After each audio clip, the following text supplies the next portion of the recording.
Seperti apa Bapak? Kalau kita lihat pertumbuhan ekonomi di triwulan satu ini kan tertinggi ya sejak beberapa tahun terakhir untuk triwulan satu seperti itu. Nah, hal ini sebenarnya bisa bisa sudah bisa diperkirakan lah seperti itu ya. Karena apa? Karena pada triwulan satu ini ekonomi Indonesia itu terdapat berbagai dinamika ya yang bisa mengakselerasi sisi permintaan khususnya ya dari sisi demand. Ketika ada faktor pemilu, kemudian juga persiapan menuju pemilu, serta diikuti dengan masuknya bulan puasa. Nah, event-event seperti ini memang sudah bisa diperkirakan ini akan menggerek ya atau mengakselerasi ekonomi khususnya dari sisi permintaan seperti itu. Terlihat bahwa pertumbuhan konsumsi Indonesia sepanjang triwulan satu ini itu tumbuh 4,9% ya, lebih tinggi dari periode yang sama ya di tahun sebelumnya, apalagi dari triwulan sebelumnya. Jadi ini sudah bisa diperkirakan ekonomi kita di triwulan satu ini setidaknya lebih baik dari Mhm. triwulan satu tahun-tahun sebelumnya seperti itu. Namun di sisi lain kekuatan konsumsi kita yang lagi naik ya, pertumbuhan di triwulan satu ini belum diikuti dari sisi produksinya yang juga seharusnya diharapkan bisa meningkat. Nah, hal Oke. ini juga terlihat dari pertumbuhan ekonomi dari sisi sektoral ya, khususnya sektor-sektor yang memproduksi barang ya seperti sektor pertanian ya, sektor industri. Ini terlihat pertumbuhannya di bawah ekonomi nasional, apalagi sektor pertanian yang tumbuhnya negatif. Kemudian sektor industri juga mengalami perlambatan seperti itu. Nah, ini yang masih ada ketimpangan gitu ya, pertumbuhan atau capaian pertumbuhan antara sisi konsumsinya yang sebenarnya ingin bergeliat naik gitu ya, karena ada dorongan-dorongan yang bisa mengakselerasi permintaan, tetapi dari sisi produksinya tadi diliputi berbagai macam tantangan ya, baik dari global maupun dari domestik, sehingga sisi produksinya kurang bisa menanggapi Permintaan. kenaikan Oke. konsumsi yang terjadi pada bulan satu. Hal ini juga terlihat dari peningkatan importnya ya, pertumbuhan import yang lebih tinggi dari pertumbuhan ekspornya. Artinya secara net ekspor-impor kita justru mengalami memberikan sumbangan negatif buat pertumbuhan seperti itu pada triwulan Oke. satu ini. Nah, ini yang ke depan apabila ada event-event yang bisa mendorong konsumsi, maka sektor produksinya juga harus dipersiapkan seperti itu. Oke, baik. Saya akan kembali ke Pak Ferry. Begitu Pak Ferry, tadi Anda menyebutkan PSN ini akan menjadi penopang untuk pertumbuhan ekonomi di kuartal ataupun juga semester berikutnya begitu. Tapi mungkin Anda bisa elaborasi lagi lebih lanjut berkaitan dengan proyeksi ke depannya yang akan menjadi penopang bagi pertumbuhan ekonomi kita akan seperti apa?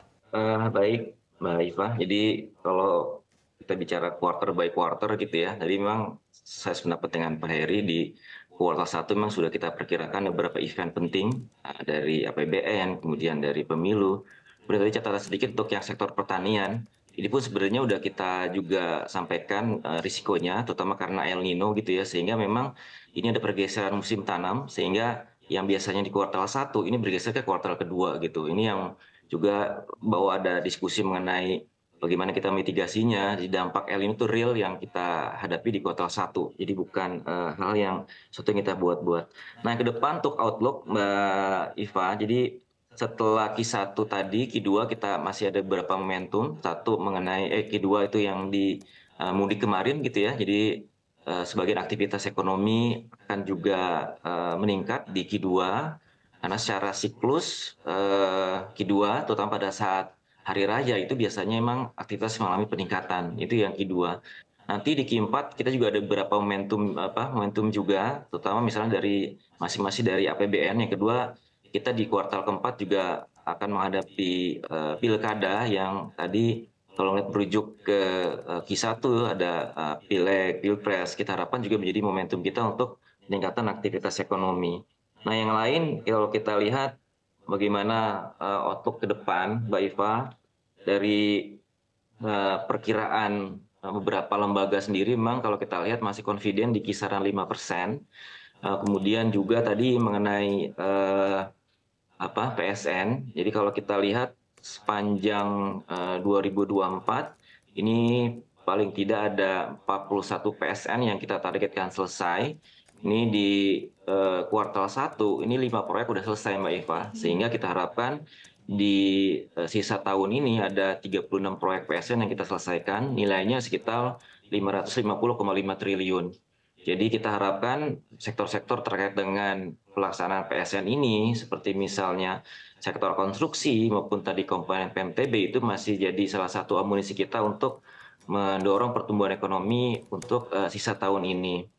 Yang lain juga beberapa indikator itu bisa kita rujuk untuk menunjukkan bagaimana pertumbuhan ekonomi kita ya, atau dinamika ekonomi kita itu masih persisten. Misalnya kalau kita bandingkan dengan negara lain, ini per kuartal 1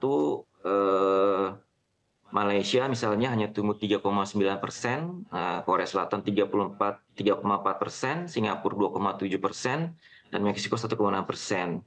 Kemudian juga indikator lain yang akan kita jaga Mbak Eva mengenai daya beli. Ini inflasi kami perkirakan di periode Maret-April ini di puncaknya. Berikutnya inflasi ini akan cenderung melandai.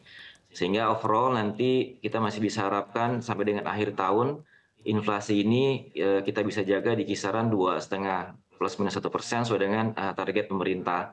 Tentu ini juga bukan tanpa effort. Berbagai kebijakan kita untuk stabilisasi harga, kemudian juga opsi-opsi untuk peningkatan produksi pertanian itu juga akan kita lakukan di sisa tahun 2024 ini.